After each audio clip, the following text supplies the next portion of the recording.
Woods at the top of the course. She has spent so much time training here in Australia over the years. And you can see that she's already ahead on the split. If there's anyone who's going to challenge Nuria Villarubla's leading time, it's Kim Woods or Gabby Sakova. 2 paddlers to go. Should have liked a little more from the time trial yesterday. Was in 15th spot. 6 World Championship gold medals across individual and team events. On that kayak cross gold, the World Championships in a home course. To pin the team gold medal shortly later this afternoon. 2 bronze in Paris, K1 and kayak cross.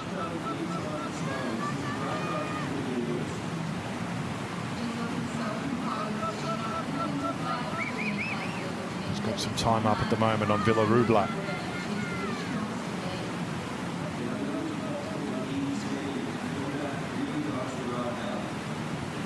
Absolutely crushing it. This is a masterclass. She's lost a little bit of time somewhere, but she is going to go into that top 1 or 2 positions. So just outside the 100, 102.10, so into second.